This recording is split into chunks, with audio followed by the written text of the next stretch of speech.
నేటి కాలంలో చాలామంది డిప్రెషన్తో బాధపడుతున్నారు. దీనికి ప్రధాన కారణం గతి తప్పిన జీవనశైలి. అధిక ఒత్తిడిని సరిగ్గా మేనేజ్ చేయకుండా పరిస్థితి చేదాటిపోతుంది. అయితే చాలామంది ఒత్తిడిని దినచర్యలో భాగంగా పరిగణించారు.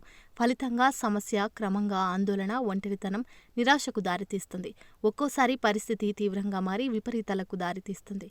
దీన్ని నివారించడానికి ఒత్తిడి, వ్యక్తిగత జీవిత సమస్యల నుంచి కాస్త విరామం తీసుకోవాలి. అధిక పని ఒత్తిడి, వ్యక్తిగత జీవితంలో అసమతుల్యత, వ్యక్తిగల సంబంధాల విచ్ఛిన్నం, పనిచేసే చోట విషపూరిత వాతావరణం కూడా భావోద్వేగ అలసటకు దారితీయవచ్చు. కారణం ఏమైనప్పటికీ ఈ సమస్యలన్నింటికీ విరామం తీసుకోవడం చాలా ముఖ్యం. తద్వారా మానసిక అలసట, ఒత్తిడి, నిరాశను పారదోలొచ్చు. అసలు మీరు డిప్రెషన్లో ఉన్నారా లేదా అనే విషయం తెలుసుకోవాలంటే ఈ కింద సంకేతాలు చెప్పేస్తాయి. అవేంటో తెలుసుకోండి. కారణం లేకుండానే చిరాకుగా అనిపించడం, చిన్న చిన్న విషయాలకే మనస్తాపానికి గురై అధిక కోపానికి గురైతే అది డిప్రెషన్ అని అర్థం చేసుకోవాలి. ఈ పరిస్థితిలో మీరు రోజువారీ పని సమస్యల నుంచి కాస్త విరామం తీసుకోవాలి. వ్యక్తిగత జీవితంలో సమస్యలు ఉంటే వాటి నుంచి విరామం తప్పక తీసుకోవాలి. వీటి తాలూకు ఆలోచనల నుంచి బయటపడటానికి తగినంత సమయం ఇవ్వాలి. మీరు మీకోసం సమయం కేటాయించుకోవాలి.